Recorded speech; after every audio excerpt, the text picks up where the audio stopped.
Right. So welcome back, Rachel. Thank you so much for you. joining us again on Thanks for Famous having Perusi. me. Pleasure. So for those who have missed our previous episodes, I am here with Rachel.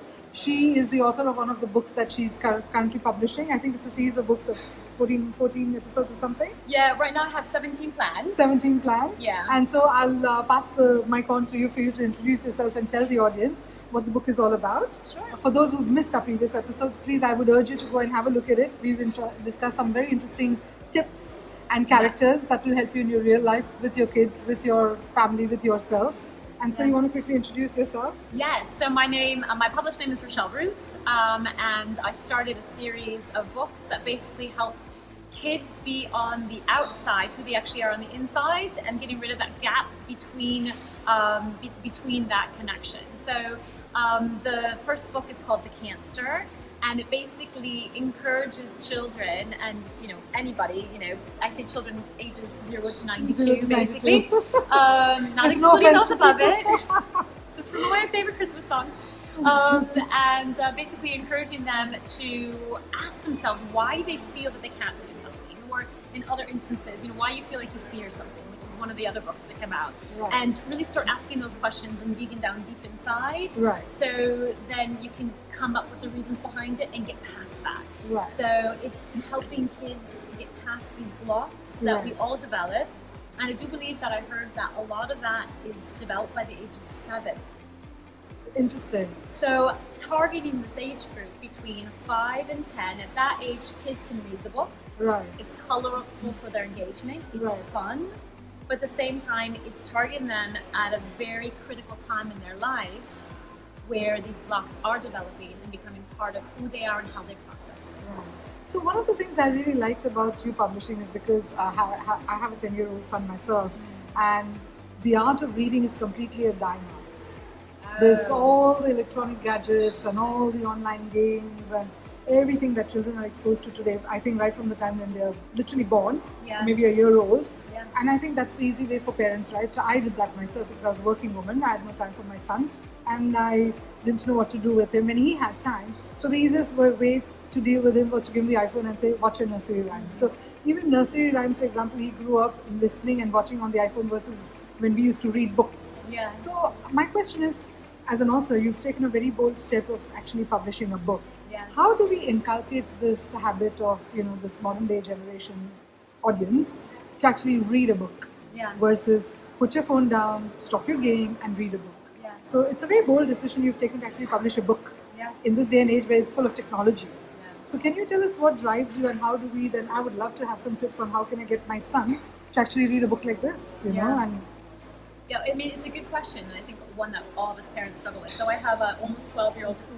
I cannot get her to put down a book. Loves it. Really? I love reading myself. All right. And then I also have my 6-year-old who I struggle to get her to read. She just does not like to. Right. So I have both situations in my house. So I'm not sure I have the right answer, but I'm. But I think what it is, it's about. It's maybe not necessarily just about the books. It's about the story behind it. It's creating that fantasy, and this is. What's fascinating is if you look at the imagination of children, so the level of imagination on a scale like 1 to 100 is like 95. By the time that we're adults, it's like maybe 10%. Right, correct. So we kill our own imagination as we go through the schooling education process. Right. And that's why it's important to get reading into kids as they're young. So reading to them before they go to bed, creating the fantasy world with them, allowing them to engage into these characters. And that's why I decided, first of all, I love this, so I wrote the book because I love it. But that's why, for me, it's not just a book, it's the world.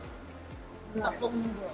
Right. And creating a concept around that world and building it up, there's so many different points to it. So ideally, I'm going to have toys to go with this. I'm going to have an animated series. Like a Disney World of your own. Yeah, Nice. Exactly. That'd be brilliant, the Treexstirs world. Treexstirs. Love the idea. Thank Yeah. you.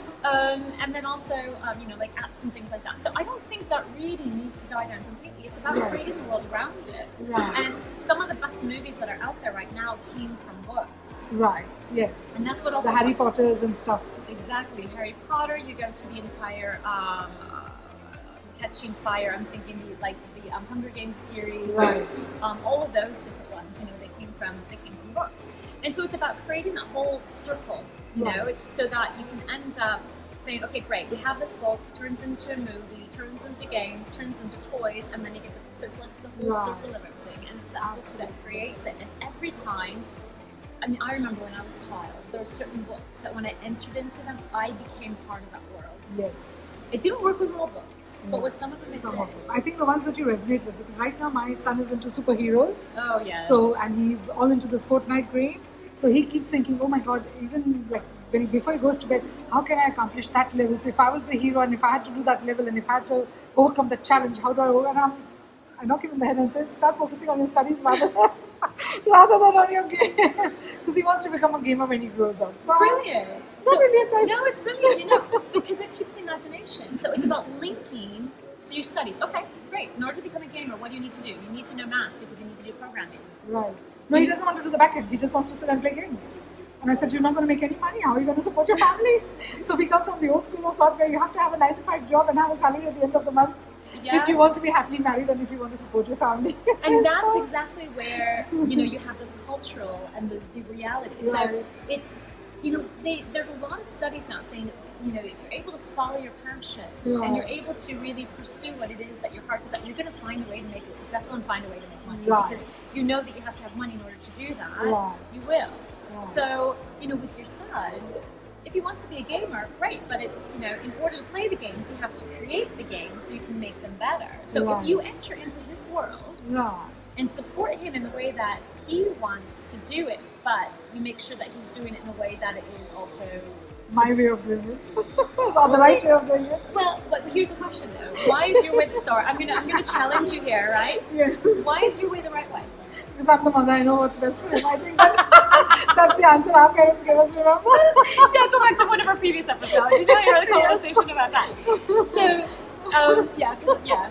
So, you know, that's what I learned, actually, with my daughter. So, with my oldest daughter, my first and only child, I think she was about 2.